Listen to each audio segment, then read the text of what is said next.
I'd like to call this meeting of the Monticello City Council to order. Please rise so we can start the pledge of allegiance, and Alderman Burris will lead us in prayer. I pledge allegiance to the flag of the United States of America and to the republic for which it stands, one nation, under God, indivisible, with liberty and justice for all.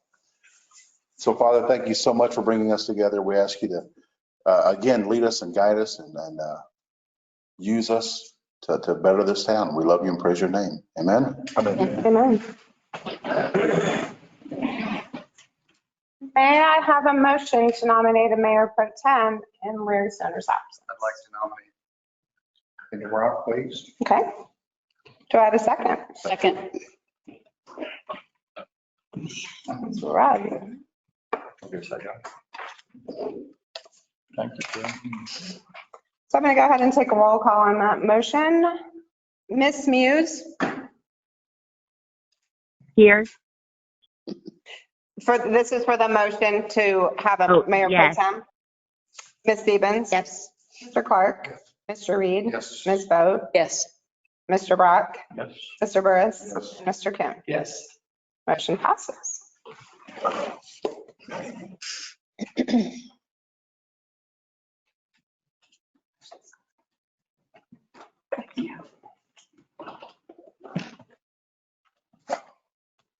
You just tell me when you're ready for roll call.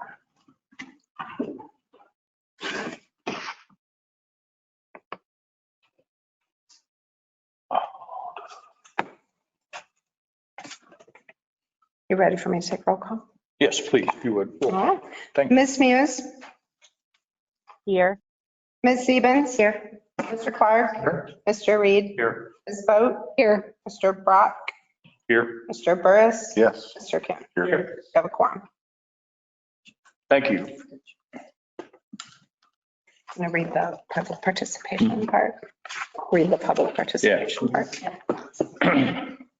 Good evening. The public participation, in-person participation is an opportunity for the public to provide public comment to the presiding officer.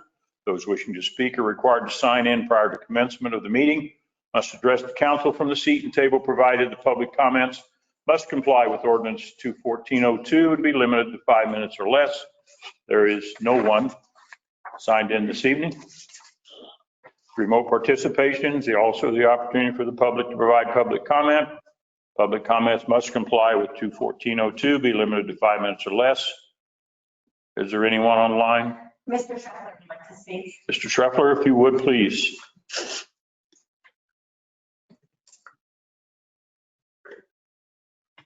Are you there, Steve?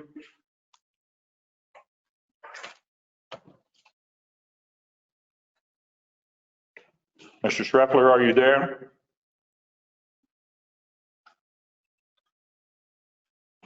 We have no comment. We'll proceed. The consent agenda for tonight, the approval of documents and action items is listed. The claims report, meeting minutes, the permit report, the fire report, the treasurer's report. May I have a motion to accept those items as shown? And a second? Second. Ready for the vote? Yes, please. Ms. Muse? Yes. Ms. Stevens? Yes. Mr. Clark? Yes. Mr. Reed? Yes. Ms. Boat? Yes. Mr. Brock? Yes. Mr. Burris? Yes. Mr. Coon? Yes. Motion passes. Thank you. Due to the situation tonight, there is no mayor's report, and we'll move to new business. Correct? First item would be ordinance 2022-31 is an ordinance amending parking schedule 5 for loading and unloading zones in the city of Monticello. Terry, can you address that? Yes, thank you, Mr. Brock. Ordinance 2022-31 is presented tonight for the creation of a loading and unloading zone in front of the overhead garage door, located on the garage door on the north side of Main Street across from Flippo's. building's owned by Flippos, and they use it for storage. And often their deliveries and whatnot come in the morning. So Mr. Baker with Flippos has requested a loading and unloading only zone from 7 a.m. to 12 p.m. Monday through Friday. So that spot would be open anytime outside of 7 a.m. to 12 p.m. Monday through Friday. When we first did that streetscape project back in 2010-ish, 11, we talked about putting up some kind of signage in that spot. Todd actually put a no parking zone on the face of the building of the garage. You can see it in the photo. In hopes that that would work. It has not. So again, Mr. Baker is requesting that we make it a loading and unloading zone for those times from 7 a.m. to 12 p.m. Monday through Friday. So it is recommended the city council discuss and approve this ordinance at tonight's meeting and vote on it tonight. What kind of signage would be there? We're not going to put anything in the concrete sidewalk as far as a pole burying it in the sidewalk because there's too many utilities there. Painted in the, So we'll just put a plate and then a post and anchor it to the concrete with red heads or Tapcons or whatever. And it would simply say, you know, loading and unloading zone from those times and those days. Any other questions or comments? Take a motion to approve ordinance 2022-31. So moved. A second? Second. Have a motion and a second. A roll call, please. Yes, sir. Ms. Muse? Yes. Ms. Stevens? Yes. Mr. Clark? Yes. Mr. Reed? Yes. Ms. Boat? Yes. Mr. Brock? Yes. Mr. Burris? Yes. Mr. Coon? yes. Motion passes. Thank you. Our next item is ordinance 2022-32. It's an ordinance adopting the Freedom Park and the Monticello, Illinois Master Plan. We have a presentation on this. It looks like, Callie, are you involved or is Terry going to do it? Okay. I will, and our guest for this evening. So this project was initially considered to be named Veterans Park. Just so that you're clear, it's the same parcel. We are just wanting to name it, requesting to name it Freedom Park. And that came about from some of the discussions with the stakeholder groups that we had, American Legion, the VFW Pub, and the Active Duty Sign Committee. It's a area not just for veterans, so it's the active duty members and so on and so forth. So hence Freedom Park. And I don't think we planned to have it in front of you when we first started out on this, the day after 9/11 Patriot Day, but what a day you sit here and talk about it. Council approved the tax increment finance district number 2 expenditure for the creation of a master plan for this site. We all know it's located at the southwest corner of North Market Street at Iron Horse Place. Just on the other side, as you head out of town from the First State Bank of BMF Monticello branch. The master plan was to be developed with the possible inclusion of one of the original Iwo Jima statues and the existing active duty signage. Earlier this year, city staff engaged with Farnsworth Group to design said master plan. Jeff Martin with Farnsworth Group is with us tonight, and he will be presenting here shortly. Jeff did the master plan for Nix Park. And I say Jeff and his team did Nix Park. They did the Burke Park master plan. They're working with us on the Oberheim Park. Jeff is very familiar and fond of Monticello. So at tonight's meeting, Jeff will give his presentation. You all should have received the exhibit A in your packets from, I think, last Thursday. I'll hand it off to Jeff, and he'll give a short presentation here.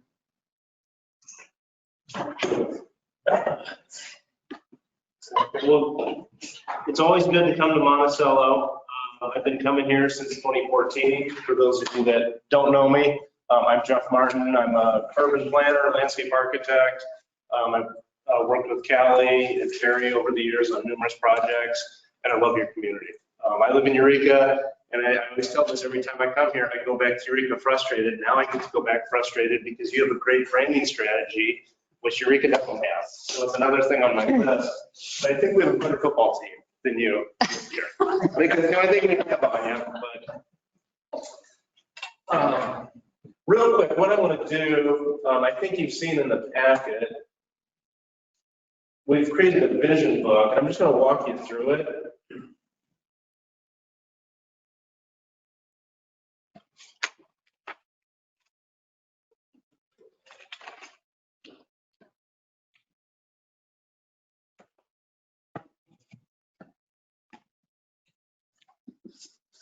Oh, the chop.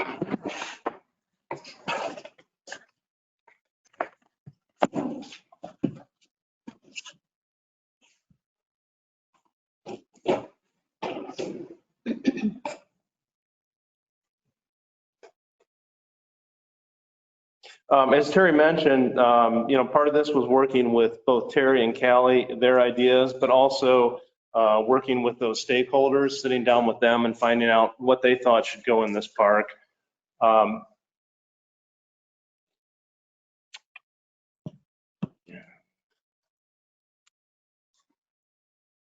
Try it the old-fashioned way here. Sorry.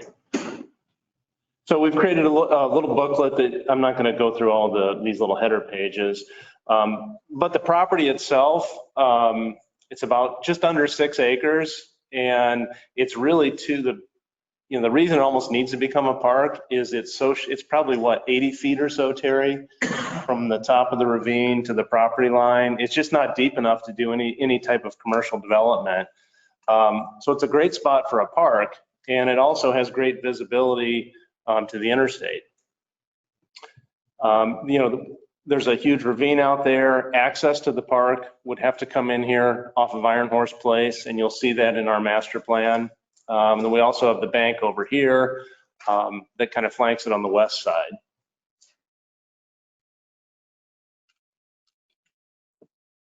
So the stakeholders, and we've kind of memorialized this, in the document. It's always nice when this gets passed around. If there's grant funding that we want to seek, we met with Bill, Seth, and Nick, Terry, Callie, myself, and Debbie from my office, and got a lot of great feedback from them that we've incorporated into the plan.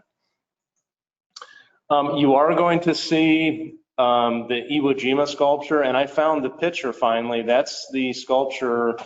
This is the smaller version that could potentially be placed in this park. But I don't want us to think that we have to have that to make this park successful. There's some different options, but a lot of our design kind of revolves around, what if we got this? How neat would it be to have this in the park?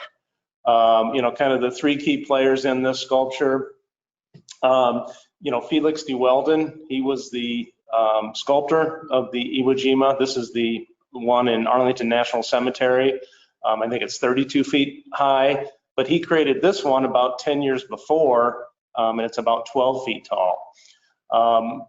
This gentleman right here, James Les Gadbury, was a Marine from Monticello, and he was at the unveiling of this when it was first introduced to the public. It's currently, and Terry, correct me if I have any of this wrong, and it's currently owned by Rodney Brown, who's a historian, and he was friends with the sculptor, and he now, owns the sculpture itself. So those are kind of the 3 key players in the sculpture.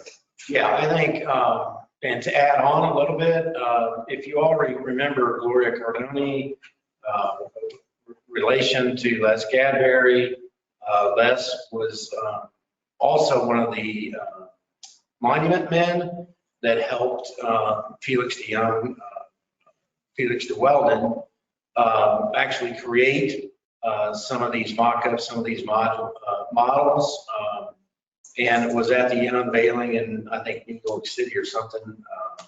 So Les and 4 other Marines actually had orders from chain of command above them to actually help Felix de Weldon create this. So, the famous photograph is 2-dimensional, obviously. So these men, one of them being Les, posed so they could get the creaks of the pants and everything kind of as well as they could do in a 3-dimensional, obviously, statue. So when Mr. Brown acquired the statue, he tried to reach out to those 5 monument men. And Les Gadberry was the only one alive at the time. So Mr. Brown and Mr. Gadberry kind of struck up a relationship, and Gloria Cardone did an article in the newspaper and just kind of half-heartedly mentioned how great it would be if that statue could find a home in Monticello, Illinois. So I think I got a text to Callie the article, and one of our 3 a.m. text went out that, hey, why don't we see what we can do with this? So we reached out to the owner, Mr. Brown, and spoke with him and Gloria and Callie and I. So Mr. Brown is interested in it finding its final resting place at home here in Monticello. So we're still working on some of those details and costs associated with that. So like Jeff said, that's kind of the goal, but this thing can happen in our opinion. This site should happen even if we weren't fortunate enough to get that statue. So that's a little bit of a more brief kind of history of where we are today. So interesting, again, an interesting history behind that sculpture that we could get here. But again, I'm going to show you some options if we don't get it. So let me jump now to the site plan. What you're seeing right here is that access point off Iron Horse would come into here into a parking lot. And this parking lot is about 60 parking spaces. There's 4 handicap spaces. Again, the concept is all the active duty signs would be consolidated within the park. So if you could come, right now they're kind of on the edges of town.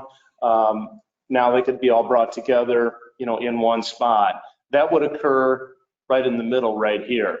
And this is where the statue would go, or if it's not the statue, and I'll show you some other options, some other things that could go right here. We don't want to do any parking right here. There's great visibility from the interstate right in to this. We also want to have this pathway that kind of loops around the park. The stakeholders mentioned the idea of along that path, if we could have some interpretive signage that could maybe start to talk about different conflicts the U.S. has been in, maybe even include on there people from Monticello, people from Piatt County that served in those conflicts, and be a kind of an educational exhibit for school kids. But again, also if this is right next to the interstate, if you would get the Iwo Jima sculpture, you get quite a few visitors here. I keep bringing up Casey, Illinois, with big things in a small town. If you've been down there and seen that, they get thousands of people coming in to see those big objects scattered all around their town. I think you could see similar, people coming to visit this sculpture being such a unique sculpture. In addition to that loop path, we heard from the stakeholders the idea of a little reflection area, and we've got some renderings of what this could look like. That's down in here. This area up in here, the possibility of a picnic shelter, even long-term, maybe that could become some restroom facilities. But again, if people are getting off the interstate, they could come and look at the active duty signs, which would be consolidated around the plaza in the middle. And you could have a lunch under here and then get back on the car and head on down the road. So now let me just take you through some of the renderings of what this could look like. This is kind of the view from the interstate looking in, obviously zoomed up, but this shows the Iwo Jima sculpture. And I've got a photo of the Arlington National Cemetery Iwo Jima. In our mind is if we can get this sculpture, we want to kind of recreate what's out in Arlington. So I've got an aerial photo of that. So when you start to see, the grass at the base of the sculpture, the grass slope over here, that's actually what's in Arlington. Really, the only thing we're adding is this row of where we want to display the active duty signs. And I've got other shots of this, but let me just kind of walk you through these real quickly. This is just a shot of the picnic shelter. The end of the parking lot, the cul-de-sac right here, we call that Freedom Circle, the idea of having flags around that. We haven't placed anything in the middle of there, but I think long-term, if the veterans groups had a piece of artillery or another sculpture, that would be a great spot long-term in Freedom Park where we could, locate something else unique. We talked about that reflection area on the west end, just an area where people can go and sit. There might be a plaque on it that starts to, talk about the park or, people that have served. Again, a lot of details that would need to be sorted out, but this is meant to be just an area where people can kind of go, get away and reflect and kind of think about, everything people have contributed to the freedom we have. And Terry, you're spot on. I was thinking about it on the ride down, being September 12th. This takes on even more meaning. We talked about that. We call it the service walk, the pathway that goes around the park, a 6-foot wide sidewalk. But again, if we could start to have some signage along there that again starts to talk about different conflicts, a little information on that, just some interpretive signage along the path. This is on the backside, kind of up against the tree line, up against the ravines, looking at the backside of the Iwo Jima sculpture. And here you can start to see what we've added that's different than Arlington. We've got 7 columns that would be clad in the black granite. Those would have emblems of the different branches of the military on them. And then there'd be an upper row of signs and a lower row of signs. And this is where the active duty members would be placed on it. We've taken a little bit of liberty, I'll show you in a little bit, of maybe changing the design of the active duty signs so it would match the memorial. And I think numbers wise, we calculated we could probably fit with this design 100 active duty members on the railings that go around it. This rendering is probably only showing about 50% of capacity, but it kind of clogged up our computer model when we started to put all the signs on, so we kind of eased up on them a little bit. This is just that west end of the park, Freedom Circle that we called it. Those flags would be up all the time. They'd have lights on them, and people would see that from the interstate. For some reason, I can't page down on my laptop. I apologize. At night, we'd want to get some uplighting in there, so this would be, be visible at night. This one I wanted to show you, again, just the opportunity for signage. This is the existing active duty signs. We could work with that, those are fine, but we thought, hey, it's a master plan, let's just give our professional opinion. The idea of maybe changing those, still keeping an American flag, but making the only colored American flag the one that's actually on Iwo Jima. So that really is powerful and stands out. Again, just that interpretive signage that you might see along the trailway. This down here shows what kind of the intensity of the active duty signs could look like if we filled it up at 100% to get 100 signs around it. This just shows a typical section. Then there's also opportunities, this was brought up in the stakeholder group, of if people wanted to donate, the go-to is, yeah, let's do a brick paver that we can put our name on. That's very doable, but there's also other ways we can do it. These walls where we can have maybe brass plates that you can add them over time a lot easier sometimes than putting the brick pavers in. And I think the final thing we had in, here's some inspiration images. So again, if you look at our design and compare it to, this is Arlington National Cemetery, but for the double railing of active duty signs, we tried to mimic this as best we can. Just because our sculpture is the literal copy of this, we thought, let's copy this, for the park here on a smaller scale. If we don't get the Iwo Jima sculpture, if you don't get the Iwo Jima sculpture, we've kicked around various ideas. This is an insurance company up in Wisconsin, right off of, I think it's I-94. I think this is the tallest flagpole in the United States. But the idea of instead of the Iwo Jima sculpture in that plaza, have a massive flagpole that you would see up and down I-72, and then you could still do the active duty signs around it, and it would still be a very, kind of powerful destination for people to go to.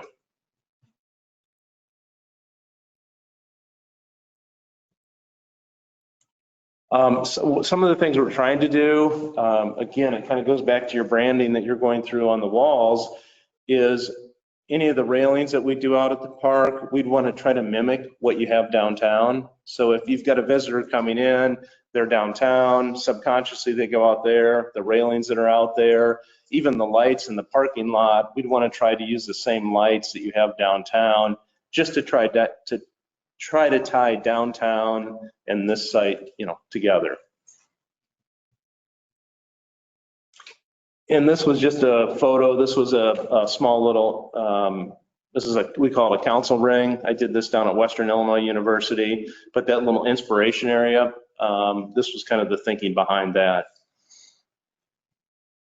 The final thing we did is we actually worked with, I also do a lot of work here in town with Kirby out at the hospital, and we're working with them now on their therapy and wellness building, and we're working with Petrie Cooney.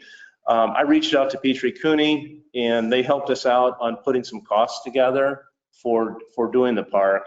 And I love this photo. I found this photo online, just the size of this. This is the actual one, obviously, out in Arlington, just massive. But Petrie Cooney helped us price everything. Roughly would come in about 1.6 million to do the design that I've showed you tonight. That does not include the sculpture. It would not include a giant flag if we were to do a giant flag, but it includes everything else, that we've shown on there. It also wouldn't include further design fees and things like this, but that kind of just gives you a ballpark of what we think it costs. And Petrie Cooney went into detail, and we had phone calls with Terry and kind of walked through it. It's a pretty accurate number. We're pretty confident in it. It's a tough time to price stuff these days. It's very volatile. So it was good to have them kind of looking at it. That wasn't a short presentation. I went too long, but that's the end of it. So I'd be happy to take questions and just hear what you think of it. Could I add a couple of things? Sure. So we've accommodated 100 active duty signs. Currently, there's about 60. It's about 15 on each 4 panels right now, 15 on each. So we've attempted to get more, accommodate at least what's there plus some. And it's interesting, when we started this project, there's replicas, not originals. There are replicas of that statue across the country. It's amazing how many are out there. And some are done really, really poorly, and some are done pretty well with enough respect. Fort Myers has a pretty nice one down there. But again, this is one of the original statues, and obviously the ties to Monticello with Les Gadrick. And then an important part that Jeff mentioned briefly, but I definitely want to reiterate that When it comes to grants, and we're going to discuss a grant here following up here shortly, but when it comes to grants, it's important. Two things kind of stand out to me. I mean, three. I mean, obviously the city has to have funds to match if that's what we're doing. But a couple of things that are important is to have that input from the community or the stakeholders. You have to have that input when you submit for these grants. You also have to have, council action of approval of the plan. That counts a lot towards the grant committee. They know the council viewed it and they've signed off and approved it. So the city council is ready to go with this plan. So I just want to mention those couple of things and maybe add a little bit to what Jeff said. So while Jeff's here, wait if you have any questions. It's great. Do we have any idea what it's going to cost to get that statue here? Or is there any clue at all that that's possible? That's a solid possibility? As of right, I would have no idea what it's going to cost total. Right. We've talked to him a couple of times. I will say that he is interested, I believe he's interested in that statue being housed in Monticello. When he bought it, he traveled across the country. He trailered that thing around to different events. And he's done trailering this thing around. It's in a storage unit out east somewhere. I forget the town, but it's in a box, a wooden box just sitting in there. So we're still working out those details. You're thinking it would be a purchased item, not a donated item. It very well could be donated. We're not at that point. But it still has to be shipped and moved. But yeah, like you said, if council approves the plan and Mr. Brown is aware, okay, this is the plan, that might be motivation for him to make a decision on how he would get that to us or if there would be a charge. But just a couple of things, like with the ravine and the way the railroad runs behind that ravine, is there any possibility that as we have people coming to town for train rides, that any part of this would be visible from the train as well? Does that make sense? Yes. Just another draw. I don't know. If the train goes behind that, it's a ways away. The train kind of curves, and I don't know if it would be visible. I was trying to picture on the existing condition slide. That was just something, because a couple weekends ago, there was a donut train. There are, of course, the Polar Express and things like that, but some of those summer activities, to do some sort of veterans train ride or active duty train ride. And I don't know if you're that little linear east-west thing on the south side, that is not the train tracks. Okay, Yeah. gotcha. So probably wouldn't be. I think where you could get them would be when they go down Iron Horse Place to the train museum. Uh-huh. Get that, but I think that's a perfect opportunity, or obviously to the downtown depot. Right. Yeah, so many things struck me the way you purposely modeled the rails from downtown and the light fixtures and just a very cohesive design, and the possibilities are endless. Yeah, no, we were handed a pretty nice palette to work with. Yeah. Between the site and we've got this Iwo Jima sculpture. Absolutely. Yeah. It's 1.6 billion as designed without the special, whether it's the statue or the flagpole. Correct. Although it does include, and we got, again, we're at master plan level, but I provided Petrie Cooney with some real schematic. It includes the pedestal. I should mention that. It includes the pedestal and the black granite that gets clad around it. Oh, wow. And in reality, Petrie Kuhn and I it's basically one big chunk of concrete that's clad with black granite. And Terry and his crews were out there and you guys did dig down. You might want to report on that a little bit. Yeah, so with these efforts to come up with a cost estimate, Petrie Cooney available in town working on Kirby property, we dug a couple exploratory trenches to see where this sits on that site, just to see if we would get into anything crazy that's below the grass. And actually, Petrie Cooney representatives looked at the trenches and verified that they did not have really any concerns. Maybe you over excavate a little bit, excuse me, bring in some CA6 or road pack. But there was no hesitation on their part that this thing could work. You mentioned that it's a terrible time to price something. Of that 1.6 million, what percentage would you say is material costs? No. 60? I'd have to go back and look. Yeah, I forgot to print out the cost estimate and bring it with me. It's thorough. We even have, when you first come into the site, it's going to need some fill in there. And we've got dollars in there to, fill that up. There's a large electrical number for the parking lot lights, the uplighting on the statue, power to a future, picnic pavilion.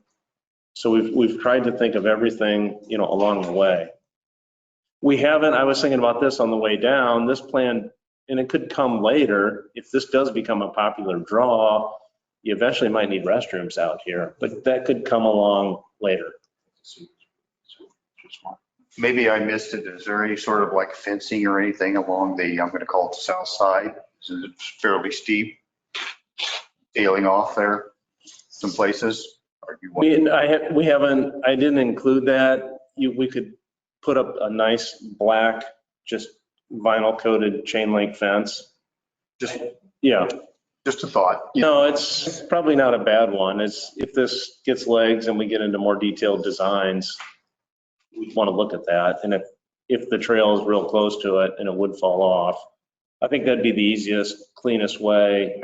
You wouldn't notice it if it's black, just kind of hide it in there.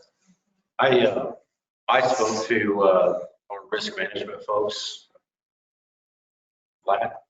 earlier this year or late last year about that specifically, and he went out there with me and we walked the site, and he had no issues or fears of need to put anything up there. I mean, as long as you're off that top of bank a little way. So we already kind of went down that road with risk management. I don't know whether you recall, and I'm sure you do, you've got a great memory. When this was talked about some time ago, several months ago, had a lady from Monticello come to me and say, hey, I own a piece of that ground on the west end. Have we addressed that? Has that gotten taken care of? She no longer owns that. Okay. But Callie and I recently met with the current owners. So I just remember she came to me, face to face and said, hey, she was kind of half upset about it. I said, well, I don't know anything about it at all, but if it's been resolved, that's all that matters. Thank you.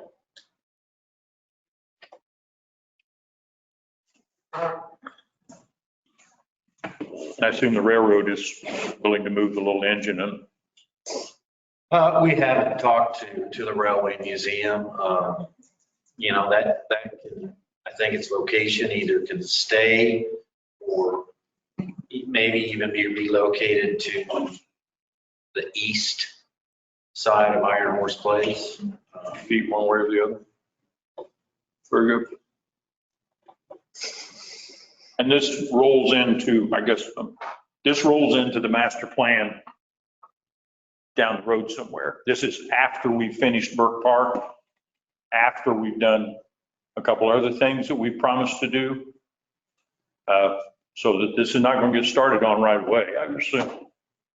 We've made a huge commitment to finish Burke Park and we haven't turned a shovel of dirt. So I don't think we can start on this until I would think we wouldn't start on this until we move forward with that, but. Well, I mean, to that, I mean, that's a great question. To me, a master plan for 50 things is fine. That's okay. Because something may come up for one of those projects that you can't put that money towards the other 49. So to have a master plan for Burke Park and we still have stuff on Nix Park and we have stuff on Oberheim Park, I don't think that we don't create master plans just because we have other master plans. I would, if something comes up, you name it, it's federal money for some military appreciation grant that, maybe Burke Park would qualify or this would qualify. I think kind of leave it kind of wide open-ended from my perspective. Yeah, I mean, the timing right now with getting more CPPRT funds than we had anticipated, so that if there is a grant available where they require matching funds, I mean, we're in a good position right now to have those matching funds.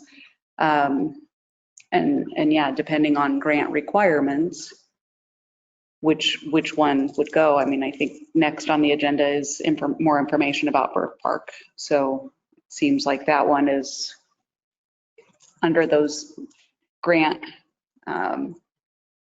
favorability to have funds available to get that started, so. Yeah, Callie keeps a pretty close eye on any and every grant available out there at all levels, and she's not shy to shoot me an email, what if, Terry? So, she's got a pretty good idea of any and all grants out there. Terry, I have a question. Go ahead.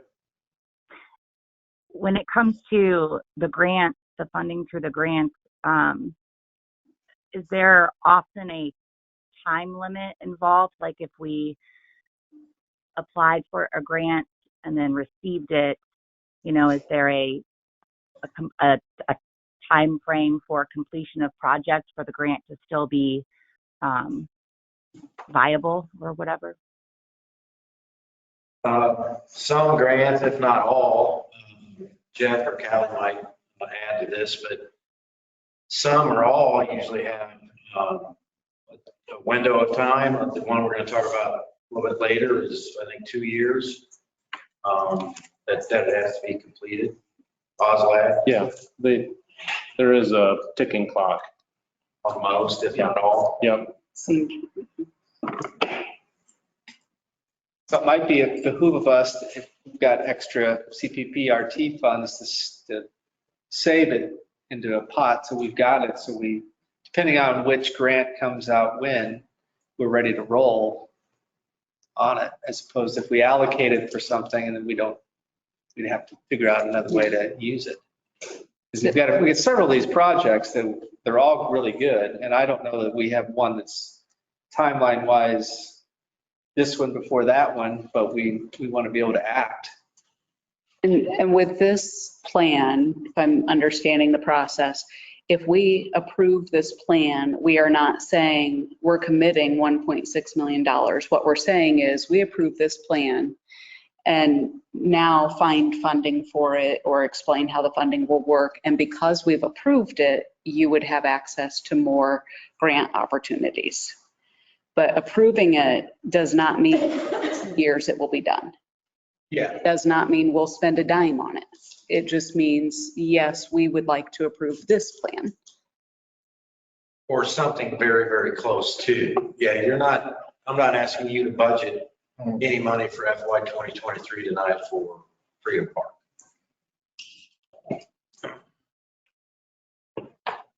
Have any other comments, questions? Good. Chair would entertain a motion to adopt ordinance 2022-32, adopting the Freedom Park in the master plan. So moved. Second? Second. We have a move and a second. We have a roll call, please. Ms. Muse, Yes. Ms. Stevens, Yes. Mr. Clark, Yes. Mr. Reed, Yes. Ms. Boat, Yes. Mr. Brock, Yes. Mr. Burris, Yes. and Mr. Coon. Yes. Motion passes. Thank you. We'll move along to the next item. This is a resolution, 2022-33. This concerns the OSLAD grant program for the authorization for the Robert C. Burke Memorial Park. Terry, is that you to address? Yep.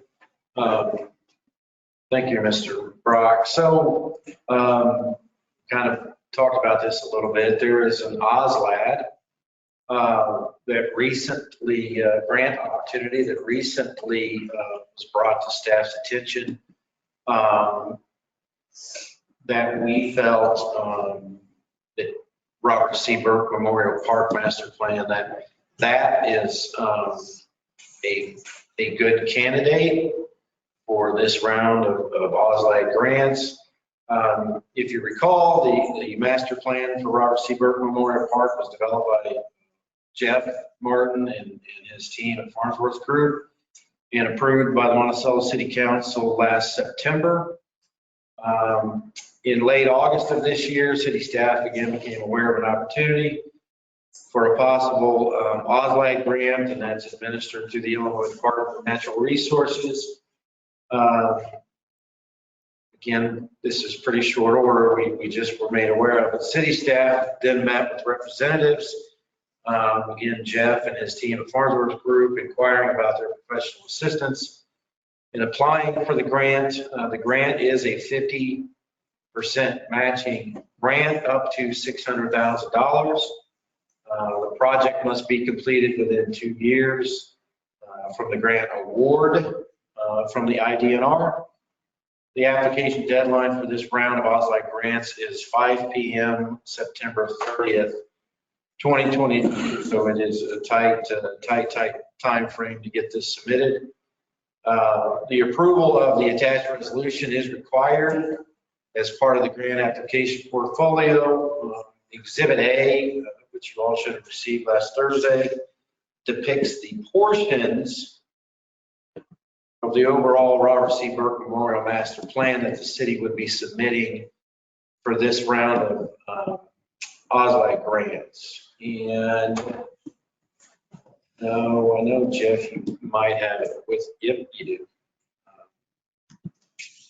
So in short, it's, pull it up online so I can see it a little bit better. It kind of addresses the areas that we've heard needing to be addressed by the community in the shape and form of basketball court, the tennis court, pickleball court. They're in the kind of the northwest quadrant of the site. You all familiar with the basketball and tennis courts? They are in desperate need of repair. Carlos, if you see him on the street or anywhere you see him, ask him how many complaints he gets about from the pickleballers. Pickleball is a huge thing right now from multiple age groups. It also has sidewalks kind of extending from the parking area around along the west side there all the way down to Washington Street. A couple of bioswales for pedestrian access across into the parking lot.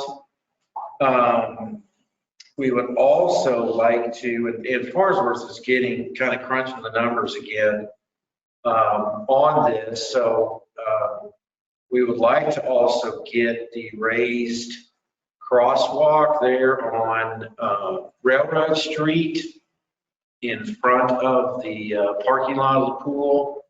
Possibly get a bus drop-off area on the north side of Railroad Street, Pike Tran and others daily, have buses and they could drop them off there, walk safely across the raised pedestrian crossing over that bioswale rain garden there, and then continue on into the front door of the bathhouse. That would be a huge improvement to that area. And then the basketball courts and tennis and pickleball courts, sidewalk around the west side to Washington Street.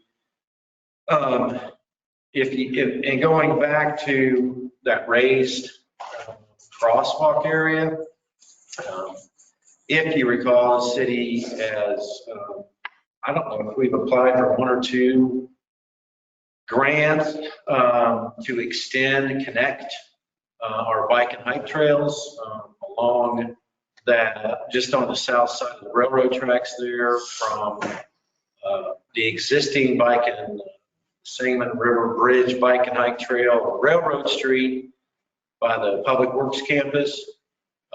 Get that bike and hike trail extended east along this area to the north of this area and to Pepsin, and then to the pedestrian activated crosswalk at Market and Washington Street. So this would be another attempt. Here we're gonna make accommodations for a future bike and hike trail connection. If we can do it now with this OSLIDE grant, depending on where the cost estimate kind of dollars come in at. So in short, this resolution in its form, that's what OSLAD provided. It has to be in that form. It's a little bit different to what you all are used to seeing, but that's their form. So we'll play by their rules. It just says that the city council, if awarded, they would at least make available the $600,000 match. If we were to get a $1.2 million OSLIDE grant, we would be then asked, you got to give your $600,000. And again, 2-year time frame for completion after IDNR would award the project. So if we want to submit for the OSLIDE grant, we need the resolution to do so. So that's kind of what this grant would entail. Jeff, is that about it with all the improvements we've got? Yeah, you kind of nailed it. It's kind of hard to see on here, but it's everything in the red dash line and everything in the blue dash line is what we are hoping we can accomplish for the 1.2 million. So, but again, the state will only give up to 600,000 for it. So it's a great opportunity to start to implement, some of these plans. I can do plans all day. I love doing them, but we got to get funding. And we presented this to the city, and it seems like a really good opportunity. And again, to focus it on making that basketball court, population-sized basketball court, improve the surface of the tennis courts, solve some drainage issues. And, to me, the thing that's a great opportunity is that connection across the street, getting a raised intersection to calm down traffic and to get kids safely off the buses into the front of the pool. And then that sets the stage to eventually connect to a bike path that you can run from here over to the Sangamon Trail and then eventually into downtown. So these things take time, but it seems like a great opportunity. Questions or comments? Would I have a anything, question. Go ahead, Ms. Muse. Yeah, I just wanted to double check with this particular grant for Burke Park, the section of the park that it would be used for.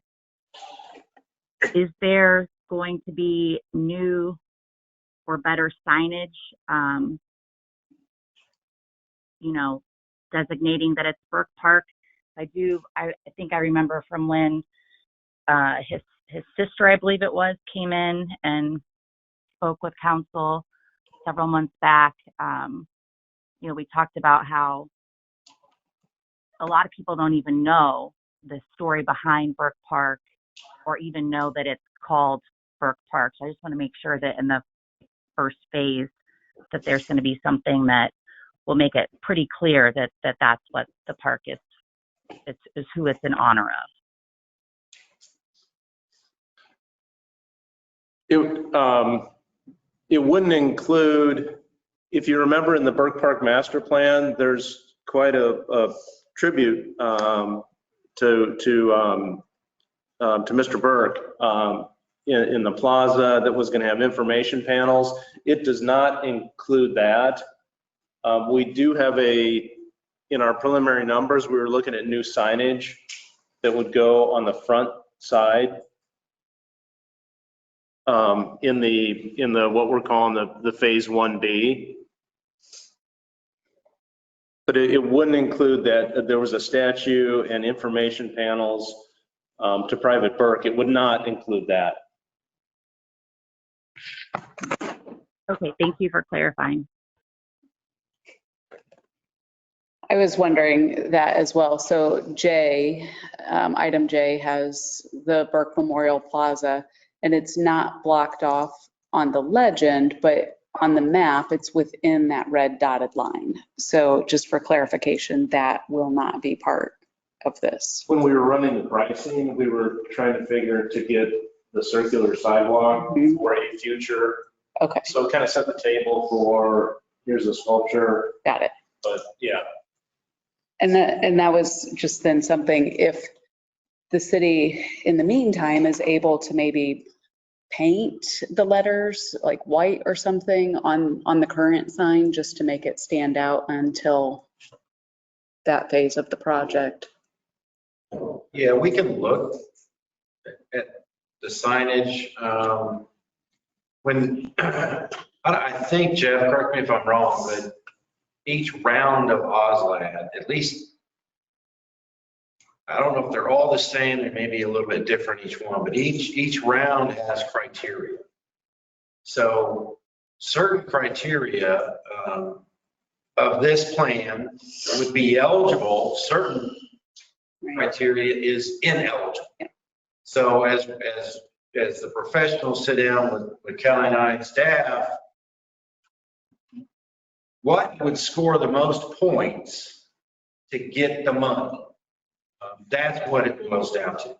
So if we don't want to throw something in there that's going to give us a strike or a mark against or take points away. So That's a great point, because because I mean, the basketball court is going to score high, the tennis court is going to score high, those things that get people out and active.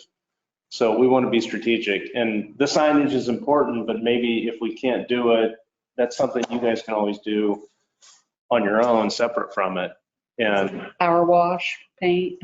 Well, if we did get this grant, when we go to do the actual excavating and completion, we could decide as a council, this is a $1.2 million, maybe we're going to throw another whatever it costs if we feel like let's do that during this phase.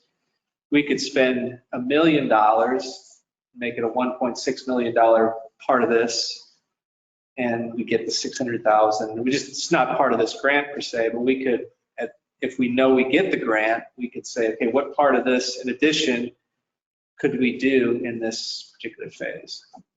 absolutely.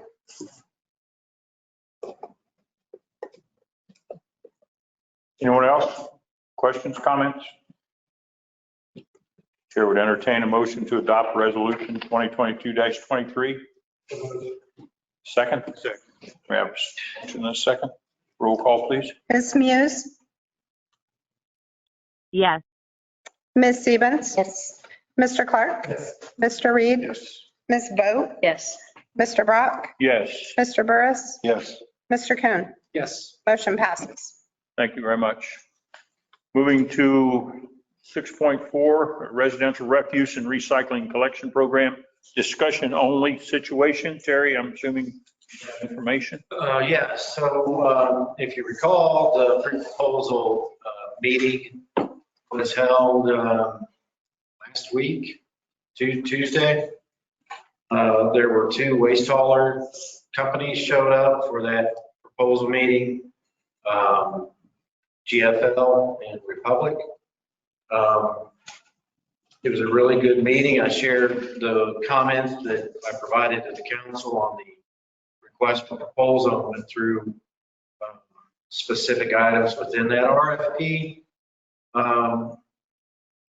One thing that came up from both haulers that they would like the city to entertain is we were pretty adamant about a 1 or 2 day pickup schedule. They were pretty adamant about the city entertaining maybe a 4-day pickup schedule where they would divide the city in 4 quadrants, right? You have Bridge Street and Market. And so let's say the southeast quadrant would have their pickup day. They would have 1 garbage truck and 1 recycling truck. If you recall the RFP, the recycling was going to be on the same day and same frequency as the garbage. And that was either weekly, bi-weekly, or monthly. That was as many options as we could provide the residents for the best price. 2 reasons that they requested if the city would entertain 4-day pickup. One was to actually get the best price for the resident, for them to allocate that many resources. Say 4 garbage trucks and 4 recycling trucks, 8 trucks, not on the same roads, 8 trucks to get the town done on 1 day. That's allocating a huge amount of their resources in vehicles and labor for 1 town. Labor shortage, you name it, comes into play. So the best price, they reiterated that over and over and over. And then again, allocating that many resources in 1 day for 1 community would be very taxing on, and each of them were very active about it. So I told them I would ask, I would kind of talk and discuss it with the council if we need to make an addendum to that request for proposal. We definitely can, obviously, and I'll draft some verbiage that indicates, change section whatever to whatever in 4 days. So I just wanted to bring that to the council's attention tonight because we've got a pretty tight time frame moving forward. So if there's any objection to that, or you want to stick with, we gave them 1 day or a 2-day option. I understand where they're coming from. Probably one resident, maybe one of them not hitting, right? Yeah. Do it. I get it, not a price either. Yeah. Probably just can't be done today. And yeah, I don't know if they would, I don't know if they would bid on a 1 or 2 day. Was any one more adamant than the other? Like, was GFL more pushing that and the other was like, yeah, I want that? No, they were both pretty adamant about it. You're not talking about any more wear on the roads. They're just dividing up the town. And I honestly think that the 4 days might be better from a flexibility standpoint, because if they can't get everything done on the day, that's where people get upset. They're like, it was supposed to be picked up on Tuesday and it's still Thursday and it's not done yet. For whatever reason, things come up where if they have less of the town, then there's more adamant, that this is Monday, you take care of that. And then they're coming back to town. If by chance they can't finish the Monday route, they can come back and finish it on Tuesday. So, yeah. Yeah, that's a good point. I would agree with that statement. I think if it's giving more reliability to, everyone's trash pickup and giving the company more flexibility to ensure that they can be there on the appropriate day for pickup. And additionally, if it is also going to guarantee the lowest price, I'm all for it. And just to clarify, we talked about the recycling and trash pickup the same frequency. So if we choose, we want it weekly, then they also going to pick up recycling weekly, right? Because that's a request of a lot of people. Yeah, it's the same frequency as your garbage. Do either one of these companies actually have a recycling system set up? Or are we just moving trash to trash?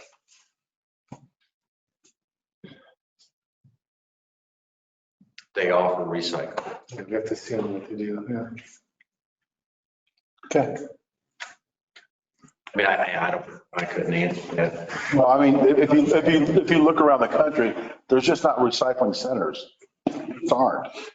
So what's happening is that we're wanting this recycling and they end up putting it in the same landfill. So it seems a moot point to me, but.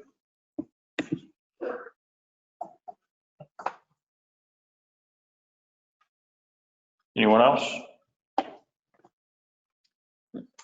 So issue an addendum.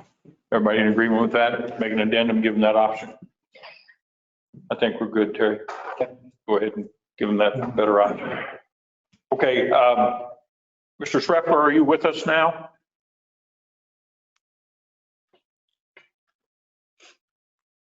Mr. Schreffler, are you with us now? He was having some audio issues. He had asked to speak. I'm only, one more time. Steve, are you with us? Okay, we've given that opportunity. Alderman and Alderwomen's reports. Cam, we'll start with you. I'm just curious, do we have an update on the resurfacing of State Street? We still planning on doing that this year? We are not resurfacing State Street this year. We are not this year. We are not. Okay, I was thinking we were doing that instead of Grant maybe or something. We were doing some engineering on State Okay, Street. So that's what it was. Kind of refocused from Grant to State. And I am trying to get State Street pavement rehabilitation on the FY 2023 budget. Okay. Okay, sounds good. Anything else? Terry, I already mentioned to you the crossing walk lines look great on Marion Street, the additions there, so I've seen a lot of people use them. Very good. Tom? Nothing. Tonight. Anything? Right. All right, don't forget Merit misviews though. Joe? Nothing tonight. Nothing. And I also have nothing. Terry, anything from the police chief? Nothing tonight, sir. Anything tonight? John? Yeah, a few things. Our department was pretty busy last month. We ran 42 calls, which is probably the most we've done in a couple of years in a month. So had a really busy month. Had a lot of good training this last month. One of the trainings we did was rescue and escape drills.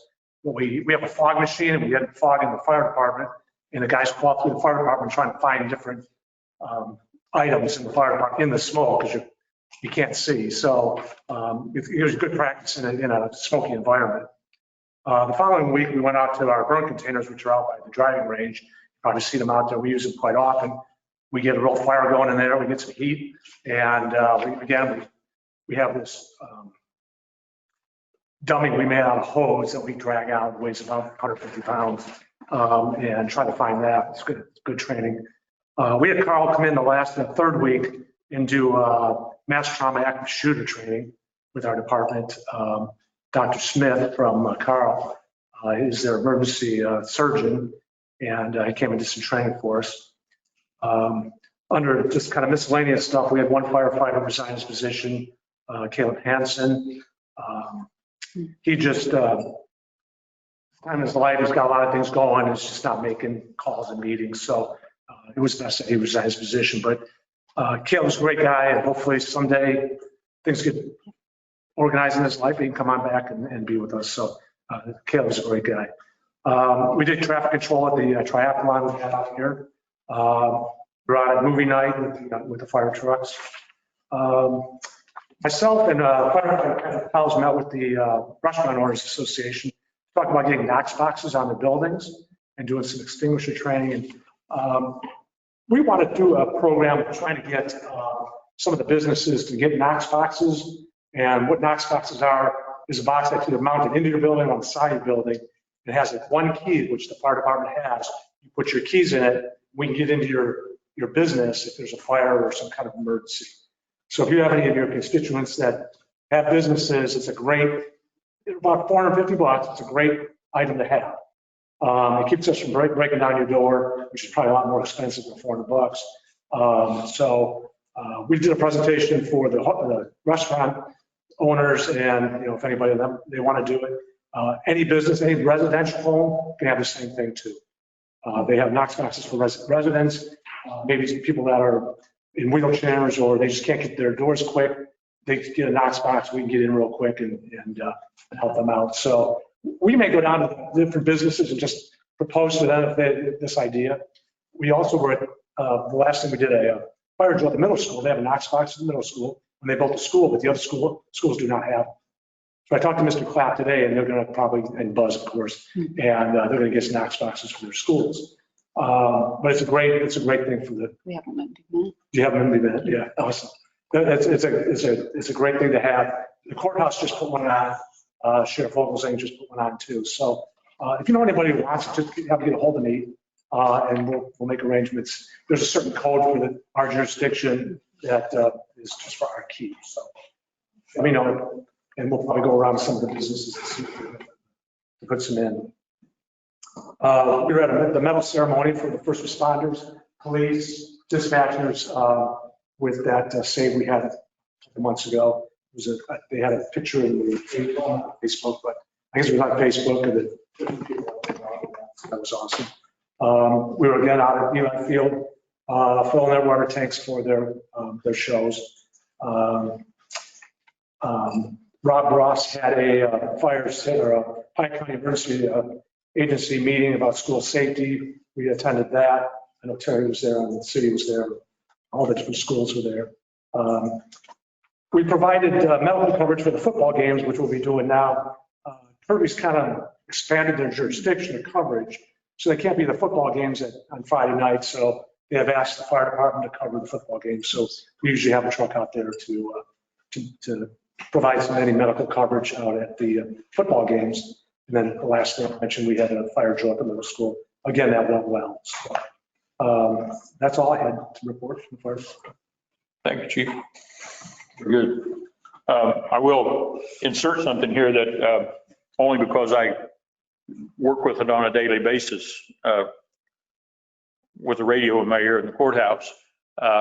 Please be aware and advise your families and your friends, ambulance service is becoming a huge issue in this area. And by this area, I mean not just Pike County, Macon County, Moultrie, other places. Decatur Ambulance Service has changed, and we had hoped that they would provide service to Cerro Gordo and that area, but time and time again in the past 30 days, they have announced that they were not able to man a crew to answer an ambulance call to Cerro Gordo, and it immediately comes to Kirby here in Monticello, and our ambulances are dispatched to Cerro Gordo or to Hammond or to someplace else. So it is becoming an issue. So, I hope it doesn't affect your families, but it's out there, and you might not be able to get an ambulance in 5 minutes or 10 minutes like you used to. It may be 20 minutes or a half hour or a long time. So, but that's becoming an issue for a number of towns around us. Okay. You'll see our pretty faces before you'll see the end. Yeah. And they're relying, and the reason I say it is what they're doing is they're flipping back to the first responder fire truck that goes to the rescue truck. And they're constantly saying, is rescue on the scene yet? And the ambulance is trying to get an update from rescue. Do you really need an ambulance? Or is this a person who, so they're flipping back and kind of putting more responsibility on the fire people to make that decision on whether this person is really, in critical need of an ambulance, or they could wait a few minutes and there'd be another response. So, Don't look at the police, they're there quite often too. yeah, The two of us would. everybody's got to kind of make the call. Terry, city administrator, please. John and Terry are my two new best friends, evidently. Only thing I have is Maura and I started meeting with department heads on the FY 2023 budget. I'm still going to try to have the two alderperson committee member meetings sometime in early October. So give you more details at the next city council. Any other comments? Chair would entertain a motion to adjourn. Second. All in favor, say aye. Aye. Opposed, same sign. We are adjourned. Thank you.